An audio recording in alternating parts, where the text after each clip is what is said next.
John, it is a moment that Kansas City can really drink up. They've been waiting 29 years to see the boys in blue take home an American League championship. You'd expect the Final Four teams know each other pretty well by now. These four teams combined for an eye-popping 15 national championships. During his time at North High, he's also been a member of the boys soccer team. His coaches say that Patrick is proof that sports have their rewards for those who don't quit. I dare say the Chiefs are thinking about wide receivers. I don't ever remember an NFL team come away from a season with 0 touchdown catches from the wide receiver spot. First Tee program offers different levels of training for different age groups, reinforcing those life lessons all the while. Both these teams have 2 games remaining in their regular season. Platte County will be home next week facing off with Grandview. You know, we met 2 members of this family that hails from Osage Center, Kansas today, and they're going to the World Series thanks to a man they've only known for about a week.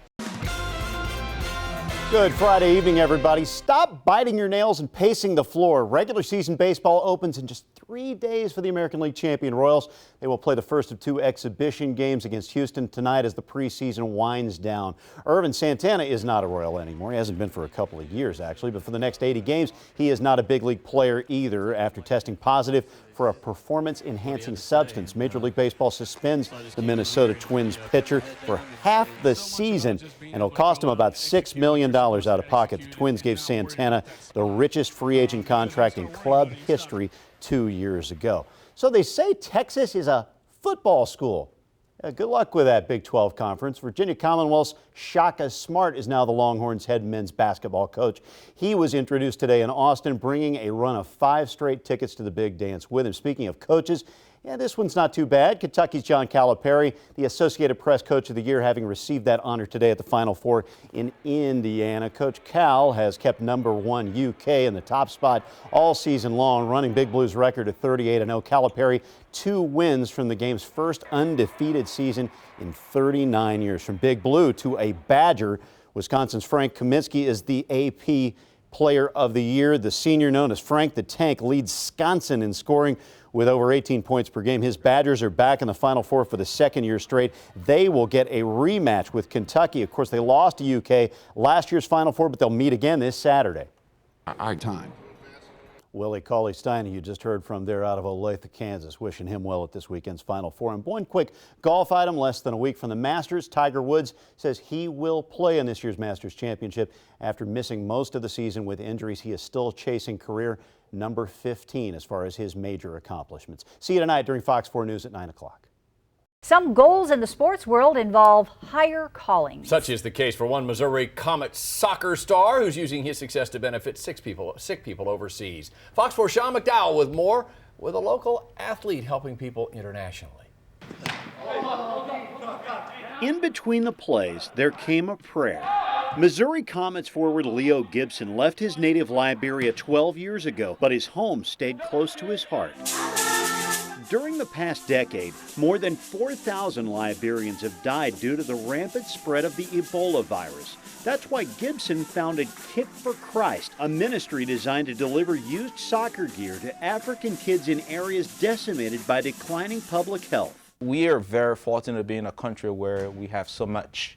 And compared to Liberia, where it's a third world country, it means a lot to the people back home, to kids, their family. What a goal! Gibson leads the Major Arena Soccer League in goals scored, driving a Comets team that's won all 20 of its games this season. His photos chronicle his missions of mercy to West Africa.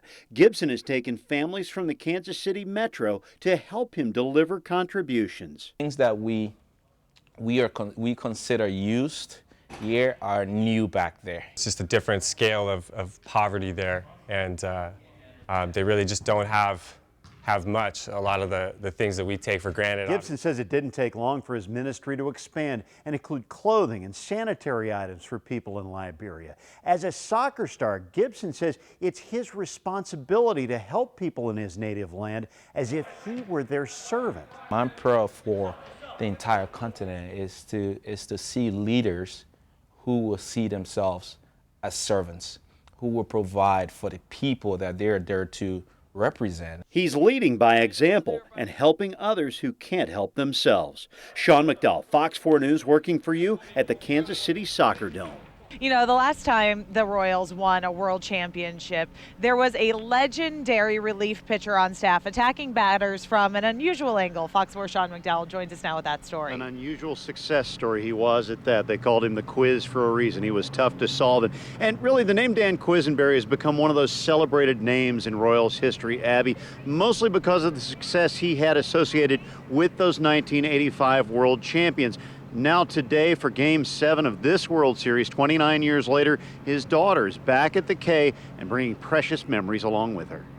On the wild card game, that was the anniversary of my dad's passing. It isn't merely a ball game for Alicia Quisenberry. The Royals' run in the postseason is her chance to reconnect with the dearly departed.